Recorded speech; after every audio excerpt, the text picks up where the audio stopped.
Welcome, everybody. It's time again for another episode of Sales Pipeline, the only show that lets you grab your board and surf along as we take a look at the latest and greatest ideas and insights and rumors, and with our host, Matt Hines, who's coming to us from Washington, D.C. today here.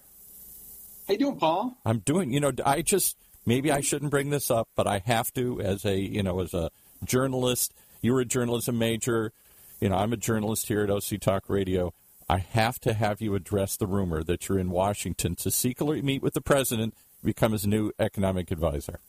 Well, I was going to ask you, because you mentioned rumors that you were going to share. I don't know if apparently that's the rumor. No, that's not why I'm here, but thanks for asking. Okay. I am coming to you live from the business center of the Hilton Garden Inn here, just a couple blocks from the White House. There you go.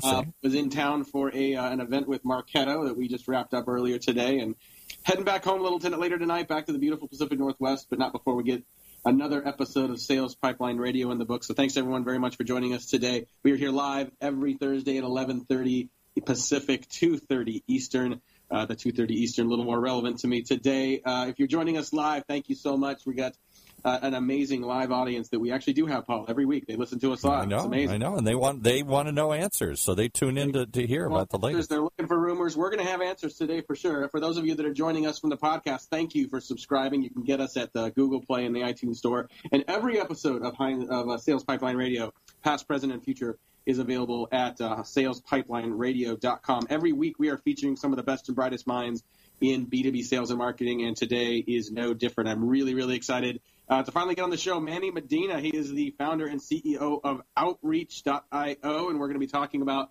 sales and technology and moving from big companies to startups and a lot of great stuff. So, Manny, thank you so much for joining us today. Thank you. We're happy to have you back here in the Pacific Northwest. It's 40 degrees and raining, as it should be, in March. Oh, my gosh. From what I understand, once I get back starting, I think, Friday night into the weekend, we're supposed to have like mid-60s weather. And March at our house is Garden Infrastructure Month. This is the time when we're starting to build stuff out. I got spring training on the radio. It's just it's a good time to be had, and a good time to start to get outside a little bit more. But I want to talk a little more about what you guys are doing. Manny is running a company called Outreach. They are one of the fastest growing companies in sales technology. And Manny, maybe give people that aren't familiar with Outreach, tell them what Outreach is and what problems you guys solve for sales professionals.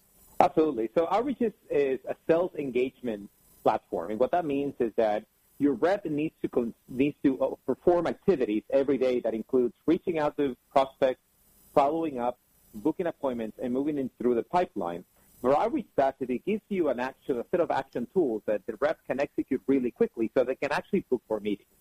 So imagine a rep that needs to make a few phone calls and then follow up with an email and then follow up with another phone call. Outreach puts a lot of that automation in place so that the rep doesn't have to follow up on his own, or he is actually very diligent in actually executing those follow-ups and getting through his pipeline and booking those meetings. So Outreach gets you about 30% meeting lift for any sales organizations that uses Outreach. And just full disclosure, we're fans of Outreach. We've got clients using Outreach. We actually use Outreach now ourselves internally, and I can tell you just firsthand, even though we have a very small install of Outreach, given our size of our company, have been very happy with just the efficiency it's been able to generate for us. And I'm curious, Manny, I mean, when you graduated from business school, you spent 10 years working in a combination of Amazon and Microsoft, and this is what you chose to do after that. And so I want to talk a little bit about what it takes to move from Microsoft into a startup environment, but why this problem? What drove you to this problem to solve with a startup as your first foray out of sort of enterprise technology? So we had a previous startup that was in the recruiting space, and when that got a little bit of funding, and we were moving slowly into the right and up in terms of revenue generation, but it wasn't fast enough, and we were running out of cash. So there came a point in our life that happened sometime in the third quarter of 2014. But we were staring at our bank account, and we only had about 2 months of cash left.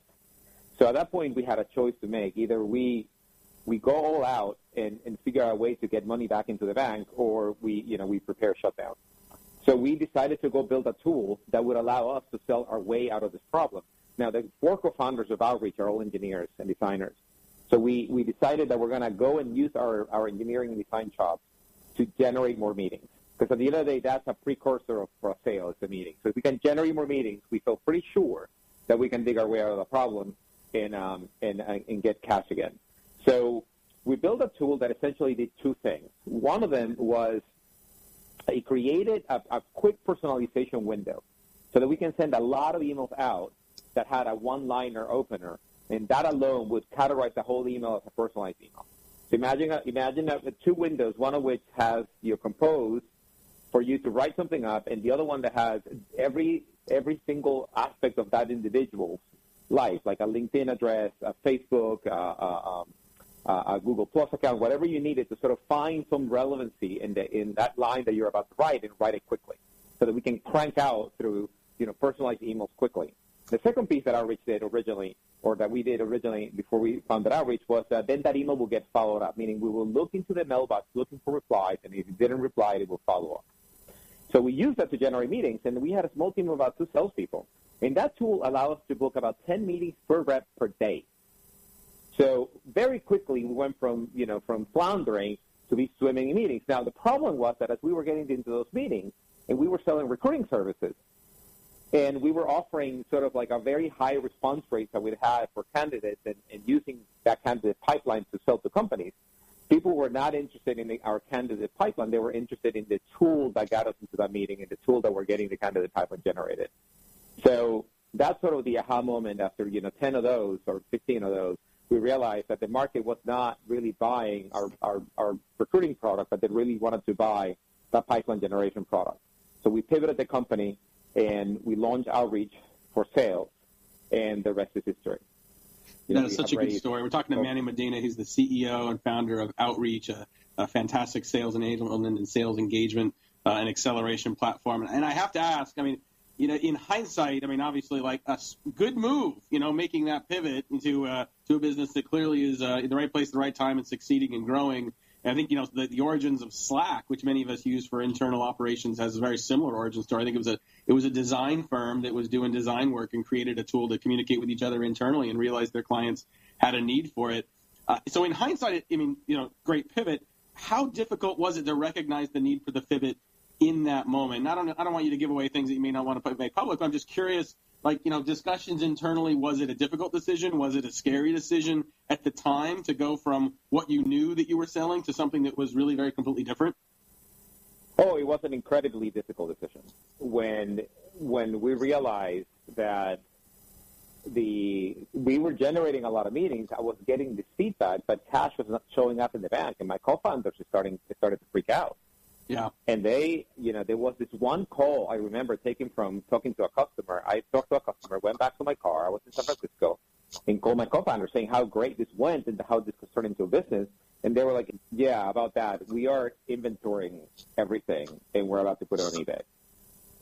And that was sort of the crucial moment where I had to put on my pitch hat again and pitch my own team about the viability of this new idea.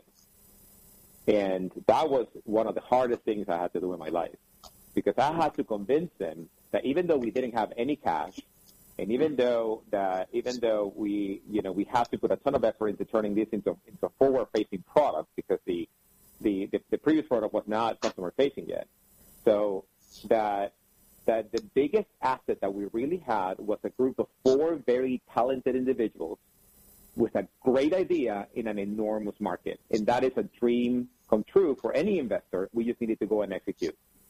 Yeah. And that was sort of the genesis of the turnaround. But it was hard for a little bit because, then I have to go and actually get some money from investors again. I'm telling them that, remember that thing that we were doing before? Forget about that. We're doing this other thing. And it took a little bit for that to get going. But it was incredibly hard.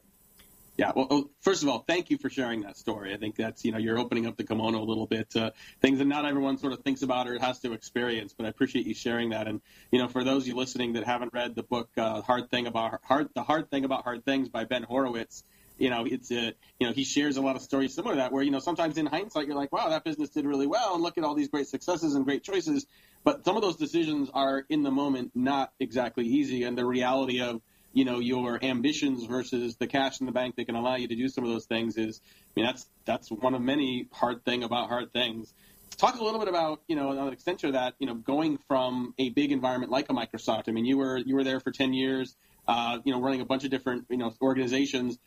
How was it? What was it like transitioning from a company that's big, that's known with resources, to really starting over and starting from scratch in a startup? Was that a challenging transition? And what are some of the keys you'd recommend for other people that may be thinking about making that transition to be successful as well? That's a great question, Matt. I think the biggest transition pain that I had going from Microsoft to my own company was the fact that at any company of any size that has been around for a while, you have a brand name. Even if your brand name is not big, Microsoft's brand name was like one of the top 5 brands in the world. So there was no meeting that people wouldn't take with me. There was no, like I was selling Windows Phone, right, to carriers, and anybody would, like, I would email anybody or call anybody, and they would take my meeting. So, and the second, that was not the case at Outreach. And actually, that's the reason why we invented Outreach, because you have to follow up. You have to find a way to get through the door. You have to try many different people and avenues within the account to actually get a crack, open the door a crack so that you can get in. And that was the hardest thing. That was a lot of humble pie that I had to eat there. The second piece was that when you're at a big company that is doing relatively well, you are insulated from the vagaries of the market and the vagaries of failure. And failure that can kill you. And Microsoft, Microsoft can buy a company worth $200 million, burn it to the ground, and move right on. We don't have that kind of luxury. So we have to be right a lot more than we have to be wrong. And when you come out of Microsoft, you come out thinking, or out of Amazon or any big company, you come out thinking that you're never wrong because you've seen success around you the entire time. And when you go into a startup, failure becomes a daily thing. And you have to get used to it and sort of learning how to fail fast, how to fail smart, how to learn from the failure and get back up again, use the failure to your advantage. That was the biggest learning and biggest transitioning point of me coming out of Microsoft into our own environment.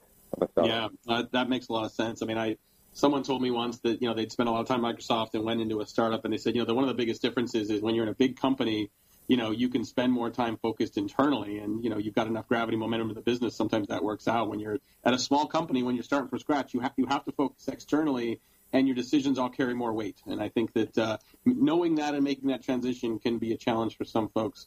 Well, hey, we're going to have to take a quick break here, pay some bills. We'll be back with more with Manny Medina. He's the CEO and founder of Outreach. We're going to be talking a little more about sales technology and understanding when it helps, when it hurts. Talk about growing a business rapidly with integrity and keeping your values intact and much more. Thanks for listening. We'll be right back on Sales Pipeline Radio.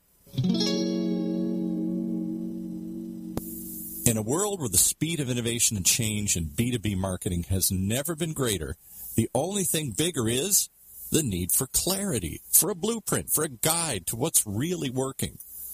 And how about a way to apply it specifically today to increase sales pipeline growth, velocity, and most of all, conversion? That's what you'll find in the Modern Marketer's Field Guide. And amazingly, you can download it for free. HeinzMarketing.com, just like it sounds, HeinzMarketing. It encompasses the entire sales and marketing cycle, but in quick bursts with lots of specific, actionable ideas, strategies, tactics you can put to work right away, like today. The loaded table of contents helps you narrow in and tackle a problem. And it's something you can come back to over and over again as a reference guide.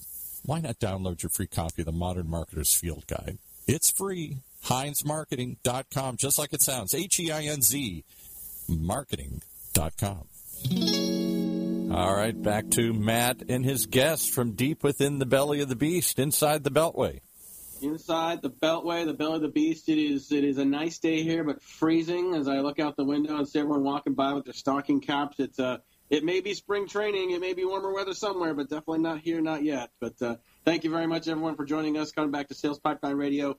We have some great guests coming up over the next couple weeks. Next week, we will have Jonah Kai Hancock. He is the Vice President of Marketing at Tune, a great little startup in Seattle. We're going to be talking about marketing technology and a little bit of account-based marketing. They have They're one of the most aggressive adopters of sales and marketing technology that we know, and they've got a pretty interesting framework for how they not only evaluate technology but also ensure its success inside organizations. So excited to have Jonah Kai. And then following week, we have Allie McPhee. She is the founder and CEO of a company called Stick. She is integrally involved in their sales process. She is also an improv specialist. She's taking classes and doing a lot of improv work. So we've been talking about the intersection of improv, startup sales, and the role of improv skills in the sales process as well. So much more coming up on the next couple of weeks of Sales Pipeline Radio. More today with Manny Medina. He's the CEO of Outreach. And full disclosure, we are a Outreach user. We are a happy Outreach user. It's amazing how quickly, once we got it on board and got it integrated, it's amazing how quickly it just became part of our process and part of the way we're sort of helping to get more engagement from prospects and as well as from customers and partners. It's been fantastic. I think a lot of people, Manny, look at technology and, they see the opportunity with a lot of these tools, but I've also seen people that have increasingly indicated a little bit of a backlash on technology, wondering if some of it can be counterproductive, if there's some technology that people adopt that actually, because of what it takes to use that technology is counterproductive to the results. What should companies be looking for? What should sales leaders be looking for in platforms to ensure they're getting results and ensure that it's additive to their productivity versus negative? That's a great question. My advice to sales leaders out there is that they should have a process in place. They should have a playbook that has some degree of adoption and understanding throughout the organization before they start getting heavy on technology. Where we see technology go sideways is when they bring us in or they bring whatever vendor in, and without knowing what they want to accomplish with it. What is that they're looking to lift? What is that they're looking to stop doing? What is that they're looking to optimize? And in the context of what is framework. So pick your framework. So for instance, we recently did some training with Commando the messaging from Force Management. And now that gave us a framework for us to start deploying our assets all the way from product into our product marketing team, into our enablement team, into our sales team, and et cetera. And that at least puts a little bit of guardrails into how we operate. The same thing should be done with any organization, be that challenger or be that some private coaching, whatever you need to sort of create the persona that you're going after, how they like to be communicated, what experiments you're going to run, and how are you going to sort of get to that customer needs to be in place before you bring in a technology partner. The technology is just going to put a rocket booster to your current process. It's not going to make the process. It's not going to teach them anything. What it's going to do is going to make them faster and better at what they're already doing. And that's sort of the main thing. The second thing is that whatever tool you buy, whatever sort of platform you decide to adopt, make sure that it has some component, some learning component, meaning it has so that it presents a way for you and your management team to learn from the actions that your team is taking. Meaning, if the tool is helping you do X, Y, or Z better, phone calls better, emails better, or asset management better, or document management, or closing pipeline, whatever it is, make sure that you can measure different plays within that framework, so that you are constantly improving. And make sure that you spend time understanding, what is that you're doing and why is that you're doing it.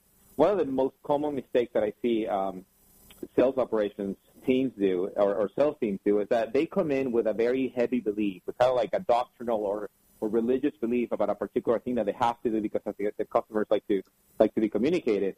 And it's not until you test it against something else that you don't learn. So the most important thing is that your team is always learning, is always testing, is always finding out what way your persona likes to be sold, and adopting that and moving right on. Hopefully that answered the question. Yeah, I love that. That's a great answer and a great framework. And we will certainly continue to share this up on salespipelineradio.com as well as a great way to think about technology usage and really evaluating those tools and how they can be successful for you moving forward. Got just a few more minutes here with Manny Medina, the CEO of Outreach, and definitely encourage you to check out outreach.io. Some great resources up there. They've got a fantastic blog and a lot of other resources. And if you go there right now, you are very likely to see a video and a promotion for Unleash. Last year, kind of out of the blue, Manny, I mean, you guys created one of the most buzzed about sales conferences of the year. I was not able to make it last year, but I have yet to talk to someone that wasn't just blown away by the quality of the conference. And it's coming up again in May. I think it's May 6th through 9th, 2018, down in San Diego. talk a little bit about what people can expect from the conference this year, and who are the roles, who are the people that should be checking this out and getting registered. That's another great question. So let me tell you a little bit about the story of Unleash. So Unleash was a response to a need to have a sales conference where a sales professional, can come and be inspired and be energized and learn something and take that home. We didn't see in the market, other than, the big sort of affairs with booths and vendors, we didn't see in the market something that fulfilled that need, and we decided to go ahead and fill it. As you know, this company has a few important elements from the Tony Robbins organization, and that helps us sort of hone in on what is our persona going to be in a conference, right? What is that we want to deliver? How do we want to make people feel? So this year, the theme is going to be peak excellence, and that is, how do you show up every day at peak excellence at your job, and how do you perform as a rep?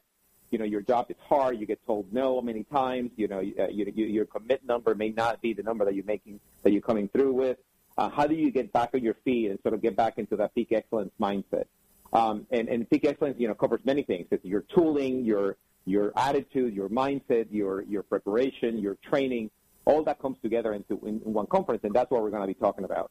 And the easiest way is just to go to unleash.outreach.io and register for the event. It's going to be mind blowing. So as you know, we have signed up the Navy SEALs to come into training every morning, and we have signed up Jocko Willink, the author of Extreme Ownership, to come and give us a talk. And this is mixed in with a new outreach releases such as Outreach Amplify, our new machine learning platform, and a number of other things that it's just going to be bigger, badder out than last year. I love it. Yeah, I'm definitely looking forward to being there with you guys this year, and it sounds like you guys have a lot of exciting stuff coming up. So definitely check out unleash.outreach.io, or just go to the outreach.io homepage and you can find more information, register there. You're talking about sort of peak mindset. I know this is something that that bleeds over into your organization as well, and you guys have grown very quickly, taken advantage of the market opportunity. But I know that with that rapid growth, it's been important for you to grow with integrity and to grow with with values and maintaining a good culture. Talk a little bit about what it takes to build and maintain an ideal culture in the midst of aggressive growth. That isn't always an easy thing. No, absolutely, and actually that is the first thing that breaks with rapid growth, if you don't mind it. And a couple of things that I think we did right is that we gather our early team back when we were about 50 people, and we gather as many of people as we could into our room, and we decided to sort of list what are the core values of this company, what are we going to stand for, who are we going to be. And you would think that something comes from the founders, but it didn't come from the founders. It came from everybody. And the funny thing is that it was a quick exercise. It took about 2 hours to come up with 5 core values, the initial 5 core values that we came up with. And after that, what happens is that those core values need to be discussed, need to be tested, need to be challenged. And that needs to be a point of conversation at all times. So every time that we get into an all hands, there's always a question around the core value, and that initiates a conversation across the company on what does that mean. So, for instance, one of our core values is grit. But grit, sounds great, and it sounds like something you would do when you're passionate about a long-term goal and you go after it on a regular basis with a lot of energy and enthusiasm. But grit can also break things, can also, drive the wrong behavior. So, for instance, many times our support team or a customer success team will do something that is on the platform that is not quite right, but it solves the customer problem by gritting it out. Yeah. And instead of sort of like taking that, the problem statement and bringing it back to our product so we can actually go ahead and solve it, grit can also sort of, cut the other way. But recognizing, when a cultural or, when a core point of view sort of cuts both ways is when that point becomes real. When it starts being dogmatic and something that the CEO says all the time so that you can feel good about yourself, but when you actually go and do it. So, for instance, another core value for us is diversity. But we don't just talk about it; we go and measure it. And then we talk about the company of how many diverse candidates are we bringing into the pipeline, and are we feeling good about that pipeline? How many diverse candidates do we have on seat? How many diverse candidates are doing well? How many diverse candidates are in management?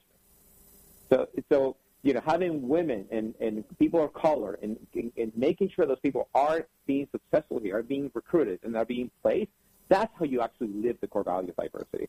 So that's that's sort of the bottom line, is that for you to really live the core value, you have to test it, you have to put it in front, you have to discuss it, you have to sometimes even disagree with it, and measure it, most importantly.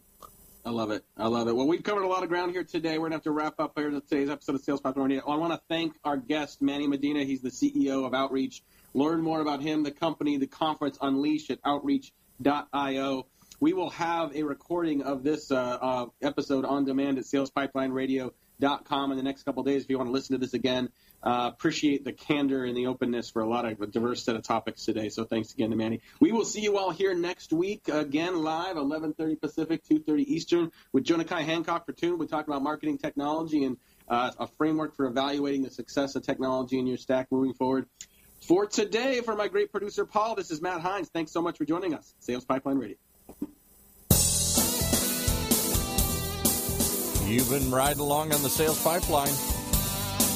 From your good friends at Hines Marketing on the Funnel Radio channel for at-work listeners like you.